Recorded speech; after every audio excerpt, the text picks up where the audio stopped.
Hey y'all, this is my vegan taco spaghetti meal. This is a quick little Taco Tuesday meal, weekday meal. It's really quick. You cook it less than 40 minutes. First, I'm going to be cooking my cream of mushroom. Again, this is a vegan meal, so I have to make my own cream of mushroom, but I have my onions and my garlic. Don't mind the fact that mine are frozen. Then I'm going to be using flour. I'm going to be making a nice little roux. Just add your flour right into your pan, and then you're going to be adding in your vegetable broth.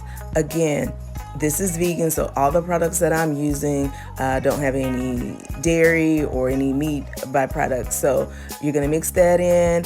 And then I'm going to use my Just Magic seasoning from Cooking with Joya. The Just Magic has all the nice flavors that's going to make this cream of mushroom really have a nice taste. One thing about vegan cooking, you have to add seasoning to each layer. Then I'm going to add in my chopped in mushrooms, and again we're going to just cook that down along with some coconut milk. The coconut milk gives it a nice flavor. It adds just a little bit of thickness, but that flour in there is going to continue to cook. I'm going to let it simmer and just check it to make sure it has a nice little thickness. Then I'm going to take a larger pan. We're going to go ahead and start making our meat mixture. So I'm using the Gardein plant-based ground beef. So I'm going to add that to my pan. And again, when cooking with vegan food, you're going to have to season each thing. So in order to get this plant-based meat to taste like real meat, I'm going to be adding in my Chef Joya's Red House seasoning. That's all that I use for all of my plant-based beef mixtures. I also added my green onions, but now I want it to taste like, have a taco Mexican type of taste. I'm going to add in my country bean seasoning from Cajun Spice. I will make sure I link both Cooking with Joya and Cajun Spice in the description box, but I add that in, and then I always add in just a little bit of Old Cajun. It's something about that Old Cajun seasoning from Cajun Spice that makes any meal pop. You can put that on everything. That's like your season all. That's why it's Old Cajun, because the Old Cajuns know how to season.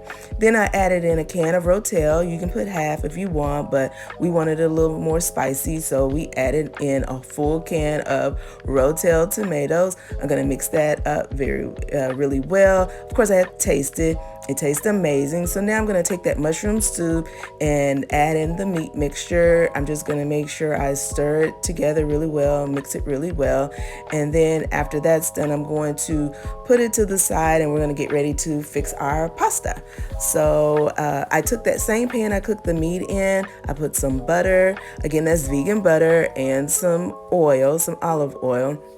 I'm going to melt that down, and the process that I use to make the pasta is a new process I've been using probably for the last maybe 6 months, 9 months or so, but it uses less water and it takes it literally 7 minutes.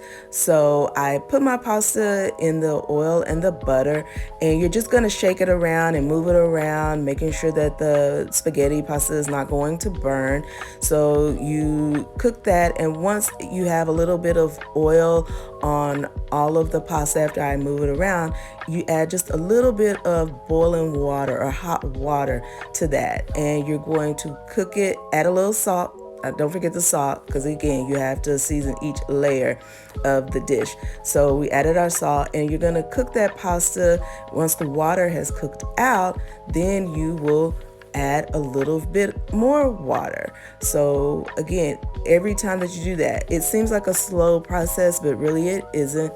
Like I said, this is the best way to save water. I always hate using all of that water. Now, mind you, I would save the water and use it to pour in my garden or pour on the grass or something like that. But again, why use all of it if you don't have to? And a lot of people use their pasta water to add into their dish. So this is a way where I have all the things that I need for my dish. So I'm just continuing to add water, a little bit of water, and each time that it cooks down, I add a little bit more. But see, as we continue to cook, how the pasta is starting to become flexible, is starting to bend. And again, I cooked it right in that same pan with the meat because it's all going to be mixed together. So I don't mind that. I hate having to have extra dishes if I don't have to. So again, after a few minutes, it's starting to get to be to the consistency that I want. And I want my pasta to be al dente. I don't like having it too soft. So the last, when I notice that it's starting to bend, I add a little bit of that vegetable broth because again, I just want the flavor of the vegetable broth into the pasta, but I didn't have a whole lot, so that's the reason I used water before, and then at the very end I used the little bit of the broth that I had. And see how it's starting to curl up? That's what you want. And a lot of times I'll taste it, make sure that it's the consistency, the texture that I want for whatever dish that I'm cooking. But as it cooks out, then you're going to add in your meat mixture. Once you add your meat mixture, we're also going to be taking that a step further, and we're going to be adding in our cheese. I tried out this Aldi vegan cheese. It was amazing. And then you have to season your cheese. So I put a little bit of that occasion. Remember, occasion is your season all. You add that to everything. So I just mixed that all in, mixed it together. And like I said, at this point, I'd already turned the heat off. But after that, you just put it in a bowl and it's ready, honey. It is amazing. And like I said, this is a great Taco Tuesday or just a quick meal for the fall. You know, you don't want to, something warm, something spicy. This is what you're going to cook. So make sure you subscribe, comment, like, and share.